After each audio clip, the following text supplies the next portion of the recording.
This week on the WriterCon podcast.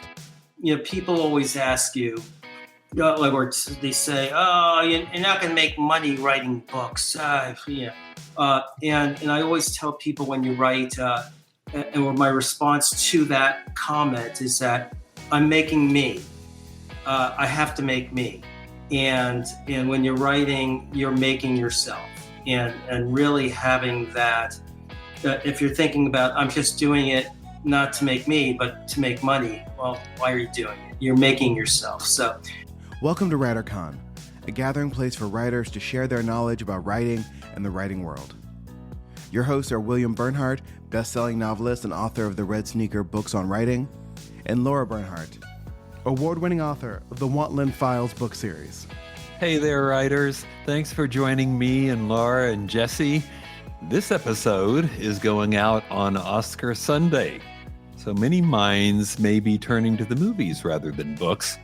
But since this is the WriterCon podcast, you know I'm not going to go that direction.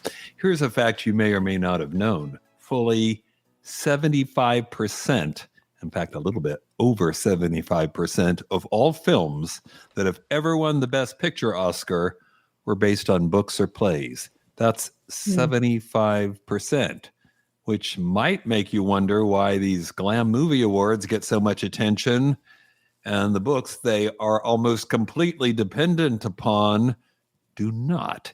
Jesse, do you have a theory on this? Yeah, because the way movies are created, writing-wise, is never designed to actually make something that is great. Well, books are designed to be made great, and so using those as the source material is going to make a better story because it has a direction, it has a beginning, it has a middle, it has an end. Yeah. You know, I like film, and I was interested in that in school too, but at the end of the day, I thought, you make a movie, you need hundreds of people. I can write a book by myself, so I'm going to write books. But remember, people get excited about the actors that they feel like they know. Those actors come into the theater with them and into their homes with them, and they hear them talking. When do we see writers? Authors are not the ones who are coming into your living room and talking to you. I was talking to Lara about this yesterday, wasn't I? Because I'm a tiny bit older than she is. And I remember when talk shows tended to go 90 minutes long, Merv and Johnny Carson originally, and they would bring on writers in the last half hour after they'd gone through the stars and things were getting a little slower. You might see, I remember seeing Robin Cook and Michael Crichton and other people, and that helped boost their careers. But of course, you don't see that at all anymore. We will be watching the Oscars tonight, though, won't we, Lara? Are you watching with me? Of course, absolutely. I might even wear a red carpet gown. You never know. Oh, and okay. We'll make tons of snacks. Well, if I can't take pictures of the gown, not the snacks, then that'll be on the next podcast for sure.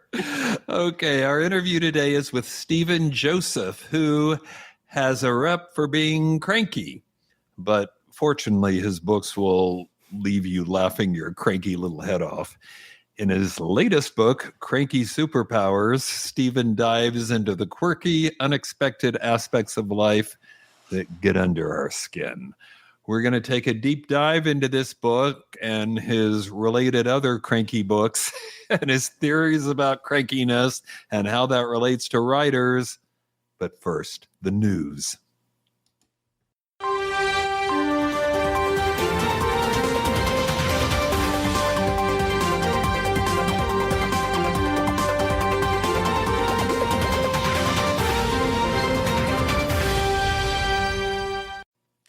Our first news story relates to Romantasy, and in particular to the use of the word smut.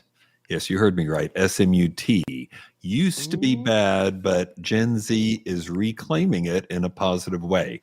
Let me remind you first, during our New Year's prediction show, remember we forecast the continued rise of the Romantasy genre, which, to be fair, didn't really require a crystal ball.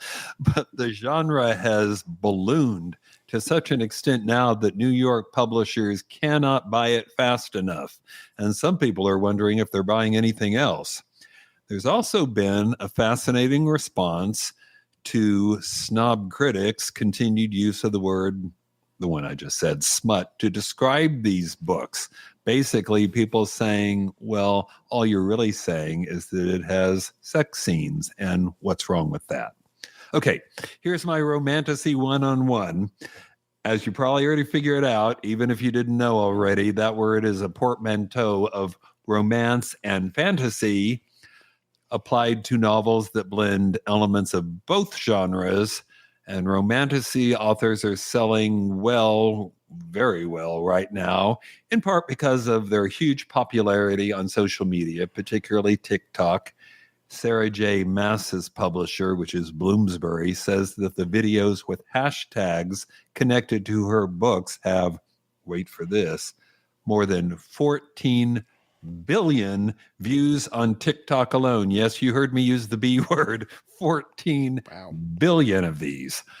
Romantasy novels are typically set in fantastic worlds with fairies and dragons and magic and the like, but they also feature what I will call classic romance plot lines, but they also often have explicit sex scenes, which are referred to online as spice, or maybe that reclaimed word smut.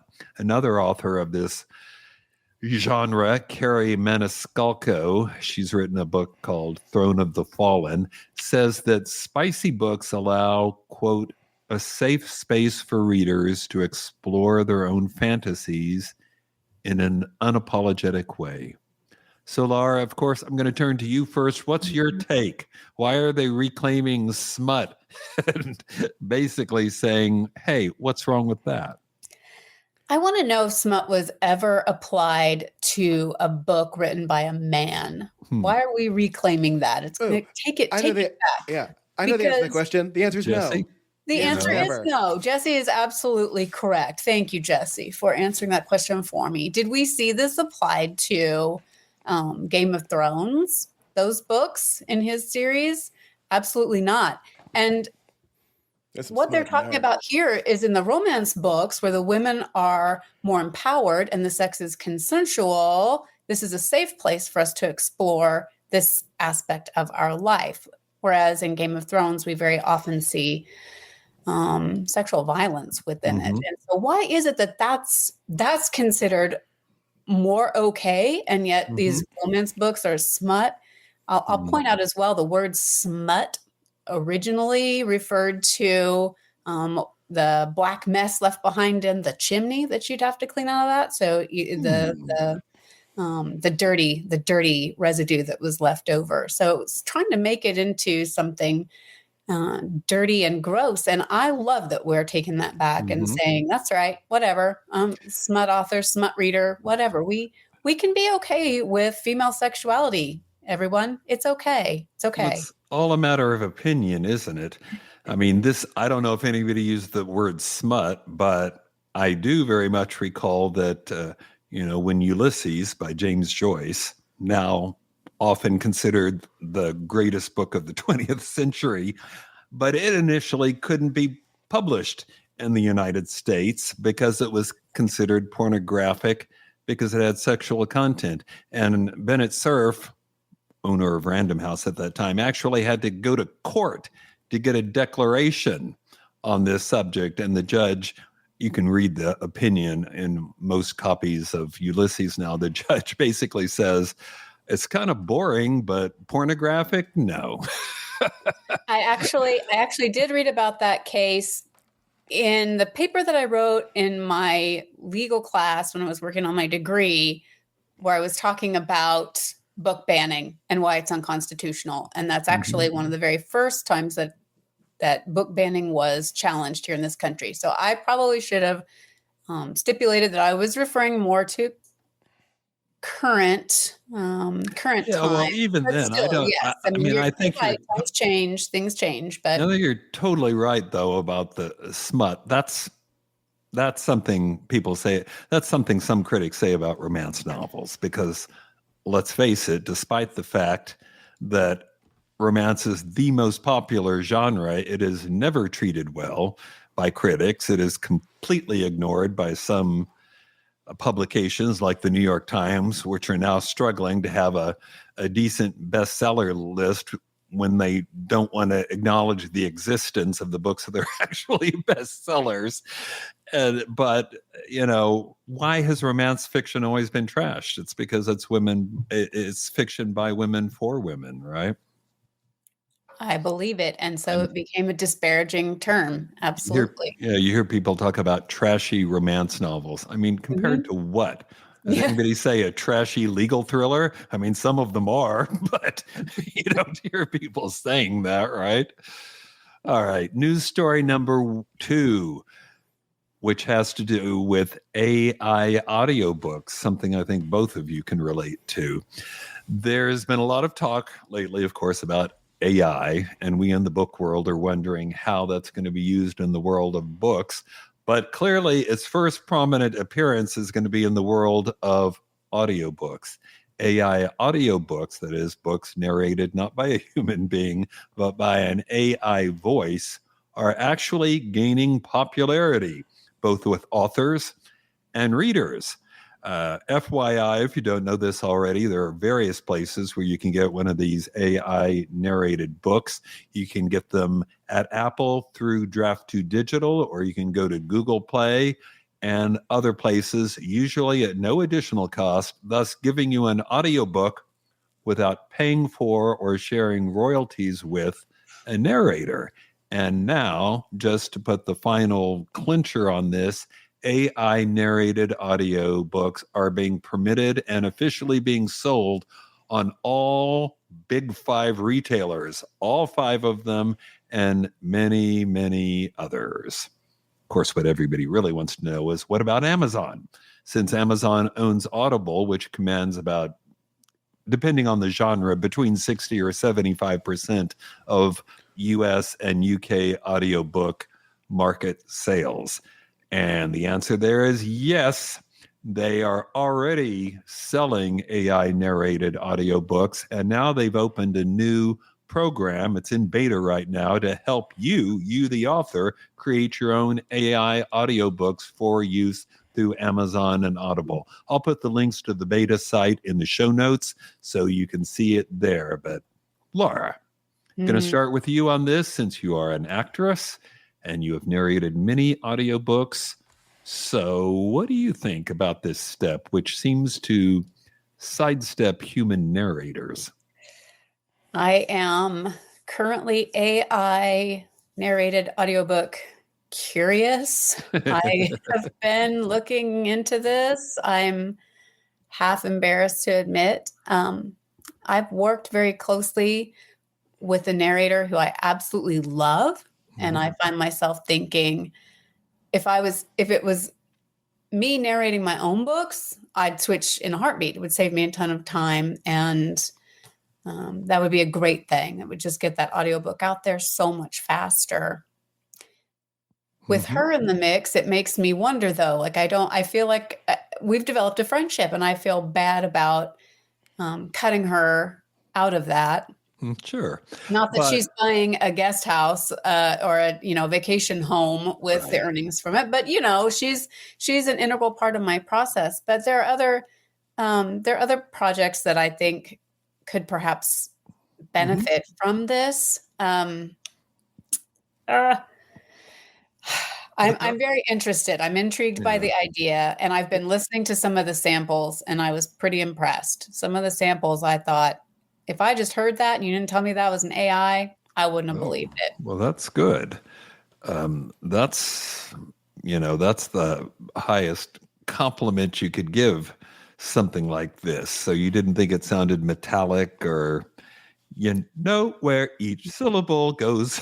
No, it doesn't sound like it's connected to the previous one. Granted, it's just a few. It's short clips, and I think I would maybe want to hear what the whole thing sounded like. But I had some books where she and I, they're set in other countries, and she and I went back and forth and back and forth. What do we do with the characters who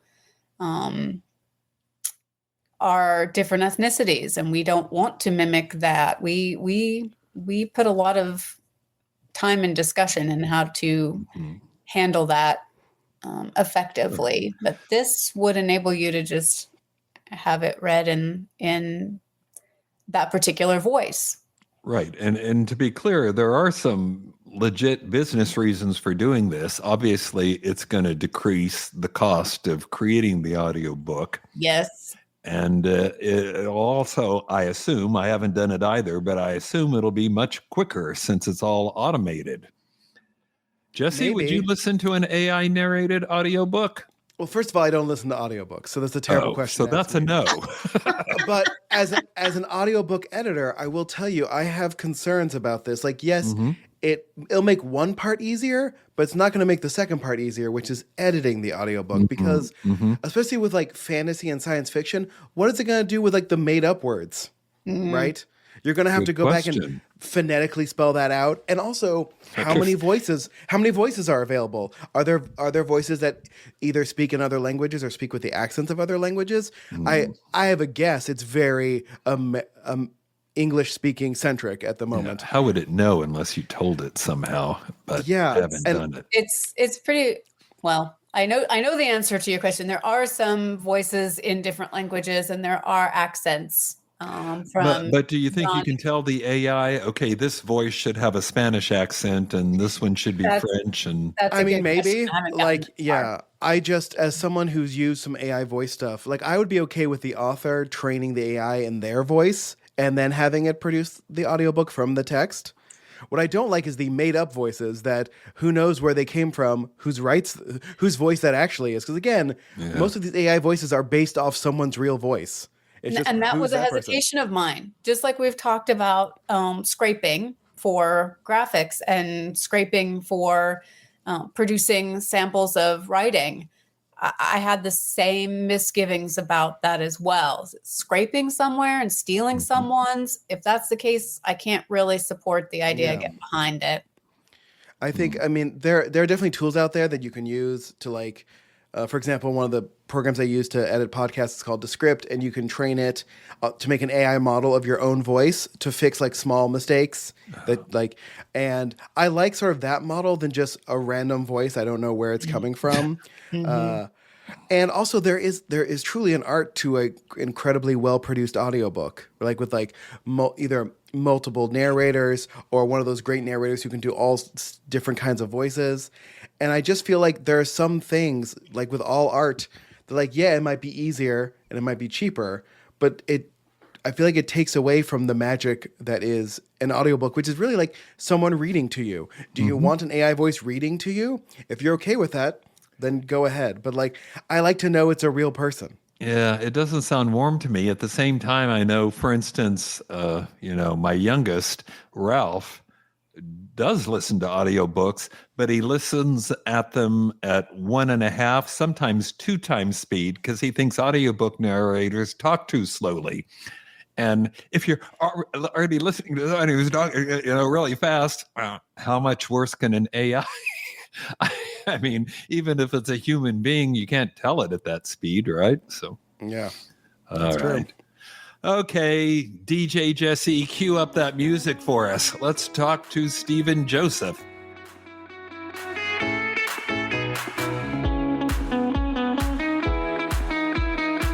Stephen, welcome to the podcast. Thanks for having me. Oh, thank you for joining us. Okay, we've got a standard first question on this podcast. If you could offer writers one piece of advice, what would it be? I have lots of advice, but but one. You have to pick one. So, there's I want to give 2. The really, really best one. One. The best one is, people always ask you, or they say, "Oh, you're not going to make money writing books." And I always tell people when you write, and my response to that comment is that I'm making me. I have to make me, and when you're writing, you're making yourself, and really having that. If you're thinking about, I'm just doing it not to make me, but to make money. Well, why are you doing it? You're making yourself. So that's I think that is probably the most important thing for a writer to to focus in on because you're creating and making yourself. Wow, it's pretty good when you have all these books, that you never thought would happen, and now you've created these books. So that would be my first one. I have others, but that would be my one. You want me to give you one? Okay. Yeah. I it's totally on me. I made you carve it down to one. So yes. And I know you've written many books too, but tell us about Cranky Superpowers. What's that all about? Well, it's a follow. So I have a grown-up guide to effective crankiness, the Cranky Source method, and I Looks followed like up. Jesse on the cover. Show us that again. What was that? Okay, I still think it's Jesse, but whatever. Maybe, Okay. I don't know. So Cranky Superpowers is the follow-up book to that, and the first book is How to Be Effectively Cranky. And I call it. You have a. Do we need a book for that? Yes. Oh, you said effectively. Effectively Yeah. Cranky. So not plain and ordinary cranky. And I talk about in that book, like you think about it. You walk into, let's say, your grandmother's home, and they say, "Oh, William, Lara, take off your shoes. I just paid $25 for this rug. I don't want to make the rug dirty." And you take off your shoes. You're respectful. But what we let out of our mouths sometimes, it's like puking on each other. So you might be cranky and you're saying things that it's not really thoughtful. So that's where it all starts. Mm-hmm. Cranky Superpowers is more about really funny stories that have a message about how you use your crankiness to create your own superpower. So I take a lot of different stories. I do Cinderella, where she does not get the horse, the beautiful dress, the carriage, the slippers, whatever. She gets a megaphone. And she gets cranky because she's expecting the dress and all that stuff. But with the megaphone, she finds her voice. I have the three little pigs, Inky, Pinky, and Stinky, and they're all going to university. Inky and Pinky didn't turn out too well for them, but Stinky was in class and was watching a lecture, putting lipstick on a pig.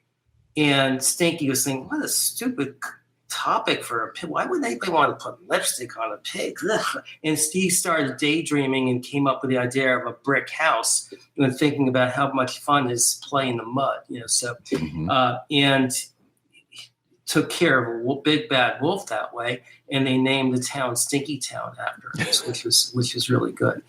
So I have Crankosaurus menopause chapter, and I talk about my own relationship, where I say in our relationship, you're allowed to be 20% crazy, 5% normal, but 5% insane, but 75% normal. And the thing about that, you might think this is crazy, like 20% crazy in a year, it's like 72 days, it's over 2 months. Oh, I can't do that. But the thing, it's counterintuitive, because if I told you you're allowed 0% crazy, no crazy for you. So when you become crazy, you can't say I'm crazy. You have to say I'm not the one who's crazy. You're the one who's really crazy. And me, because I don't like hearing crazy people telling me I'm crazy, makes me crazy. And then we have this big insane fight. So by giving you permission to, wow, it's okay now, it's no problem. And and if you're crazy, it's like, yeah, you have 20%. You're only using 1%, fine, no big deal. And you end up using less crazy than if you're not permitted to be crazy. So that's kind of like a thing. Again, your cranky superpower, it's like almost like a calming thing. Even though you're cranky, it's like, oh, I'm allowed to be cranky. It's okay. So, and even my first book, I talk about Crankosaurus kryptonite, where everybody has their own kryptonite, and oh, you're Superman, and we're Lois Lane and Jimmy Olsen. It's like, oh, Superman, that kryptonite thing again. What we need a new superhero. It's about, like, we all have our kryptonite, and being empathic about it and giving permission. And again, it allows your superpowers to come out. So I just keep coming up with different stories and different things that expose how when we're cranky we can accomplish a lot. We do when we're feeling cranky. How do we harness that and turn it into a superpower? Notice it as an opportunity, and notice if it keeps repeating. If you're having the same cranky moment and this really, sucks, I don't like it. So that would be an opportunity to say, hey, it's like the Incredible Hulk, where it's like enough of it, and all of a sudden, like the muscles start going, and just like it's really an attitude. And when you're reading the stories, when you're reading so many different stories, with 2 books, there's over 70 chapters, and there's a lot of stuff there. I find the stories are teaching guides. So one chapter in my more recent book is hoping for the best Crankosaurus, and this is all like from being an attorney, where I manage our lawyers, and we hope for this, we hope for that, we hope for this, we hope for that, and I retell a story of or make up a story where the Jewish people left Egypt to go to the land of milk and honey, and there is a brochure that says, "Please be forewarned. While we hope for the best, we've only prepared for the worst." So of course, they get to the Red Sea, and the Egyptians are coming with their chariots. Where's the cruise ship? I heard your great grand Uncle Noah had this wonderful cruise ship. He even had a zoo on it. Can you imagine that? And no. While we hope for the best, we only prepared for the worst. And do you have a map? No. While we hope, no map. So again, it's that attitude. Hey, maybe I should start preparing for the best. What can I do to prepare for the best? I have another chapter, just as an example. Can't make this stuff up, Crankosaurus. And my profession, I have crazy cases where I tell the story and people say, "Oh, you can't make that stuff up," and you really can't. But when you think about it, and I like turning things upside down, it's more of that rut. Like you wake up in the morning and you have the cup of coffee, you go to the bathroom, and then you sit in front of the computer and do the same thing you did the last 20 days in a row. And that would be, wow, you can't make that stuff up. Of course, nobody would read it. And maybe that's the spur you on to be creative and make stuff up. Hey, you mentioned that you're an attorney, as am I. So I'm particularly intrigued by this quote I found attributed to you. In a negotiation, arguments always take away your power. What do you mean by that? That's yes. what lawyers do. We argue, right? I know. It's like, and I've written articles on that in the New York Litigator. I chair the Dispute Resolution Committee for the American Bar Association, and I talk about that. And I listen to attorneys. We're going to argue this. We're going to argue that. We're arguing this. And the thing about that is when you make this argument and like I do negotiation, and we're in the mediation. And if I'm making an argument, I don't expect somebody to say, "Oh, I'm so surprised. I didn't expect that. I'm going to pee in my pants. Oh, this is the most terrible thing. Oh no, what?" They knew that. They knew your argument was coming, and they're not even paying attention to it. Yes, to the extent that, I know my response to that. So I'm not giving you value for that wonderful argument you made. And so it's not that we don't argue, it's how we textualize what we're saying. And I talk about, I talked about like in terms of like the facts, like when I have X, I do Y. When I have this, I'm not arguing with you. I just happened to have a case this is this. I have these facts. Again, when I'm saying this is what I have, this is what I do, this is the conclusion I make when I have this. Again, I'm taking it out of the argument. This and And I also talk about, again, you're getting into the lawyer stuff where I talk about looking at things from a micro standpoint and a macro standpoint. And the micro standpoint is just the facts of this case. The macro is a bigger world. And so I move from micro to macro, to from the bigger world to try to take it out of that argument, saying this is not the first time we have this. This is when we have this. This is how we act. This is the conclusions we make. This is the position I will have. And you again, when I'm putting in that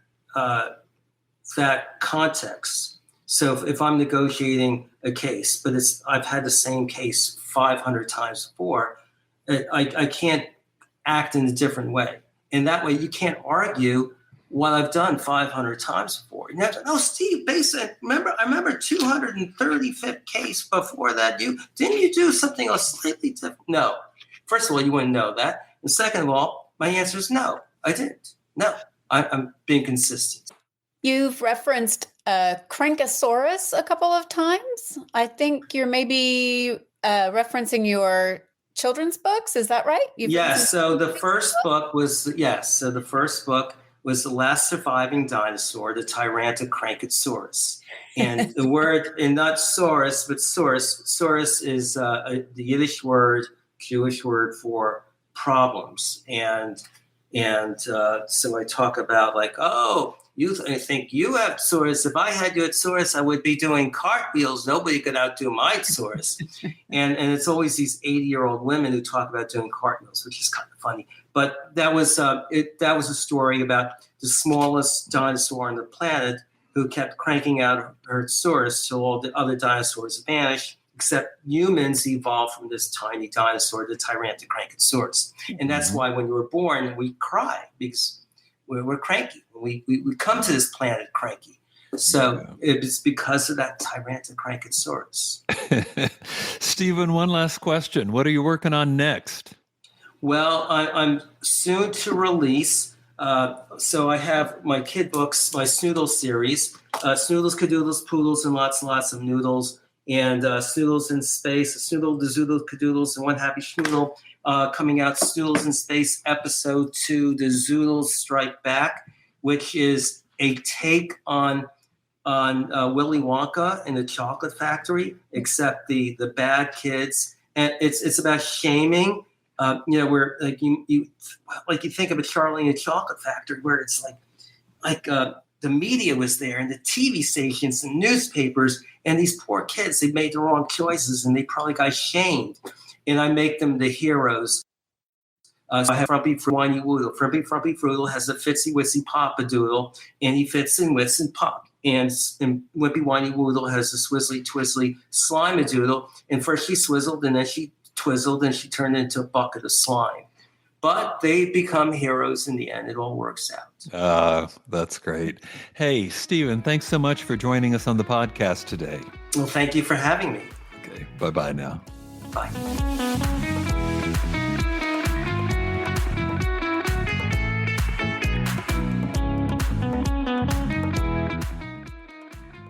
Just a few parting words. Let me remind you one last time about the WriterCon cruise, and I don't mean to be fatalistic, but the deadline for registering is fast approaching because the cruise itself is in April 21st to 28th, leaving out of Galveston.